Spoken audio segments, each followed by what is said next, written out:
പരിസ്ഥിതി ദിനാഘോഷങ്ങളുടെ ഭാഗമായി കീരമ്പാറ കേരഗ്രാമം കർഷക സമിതിയുടെ നേതൃത്വത്തിൽ കൊക്കോ തൈകൾ വിതരണം ചെയ്തു. PICCS പദ്ധതിയുടെ 2ാം വർഷത്തെ ഇടവിള കൃഷിക്കുള്ള ഹൈബ്രിഡ് കൊക്കോ തൈകളാണ് വിതരണം ചെയ്തത്. MLA ഷിബു തെക്കുംപുറം ഉദ്ഘാടനം നിർവഹിച്ചു. കീരമ്പാറ സെന്റ് സെബാസ്റ്റ്യൻസ് പള്ളിയങ്കണത്തിൽ കീരമ്പാറ ഗ്രാമപഞ്ചായത്ത് പ്രസിഡന്റ് റീന ജോഷിയുടെ അധ്യക്ഷതയിൽ ചേർന്ന യോഗം കോതമംഗലം MLA ഷിബു തെക്കുംപുറം കൊക്കോ തൈ വിതരണം ചെയ്തുകൊണ്ട് ഉദ്ഘാടനം ചെയ്തു.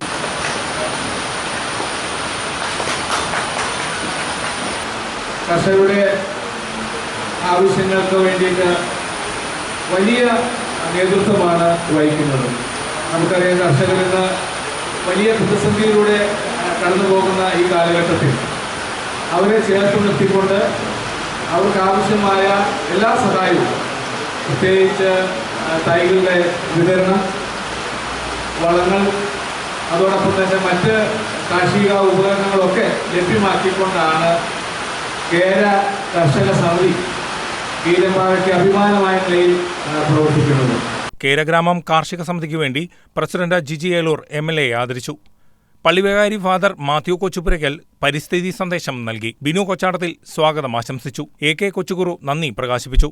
ഗ്രാമപഞ്ചായത്ത് vice president Binoy C Pullan, ward മെമ്പർമാരായ MC അയ്യപ്പൻ, ഗോപി മുട്ടത്ത്, മേരി സണ്ണി, കൃഷി officer Shanavas MA, Soumya PI, കേരഗ്രാമം കൺവീനർമാരായ MM രവി, സജീവ് പാലപ്പള്ളി, പോൾ വർഗീസ്, മാമച്ചൻ ജോസഫ്, കേര ബോർഡ് പ്രതിനിധി മുഹമ്മദ് മുസ്തഫ എന്നിവർ സംസാരിച്ചു. Cadbury area manager Jayakumar KS cocoa തൈ നടുന്നതിനെക്കുറിച്ച് ക്ലാസും നയിച്ചു. News desk KCB news.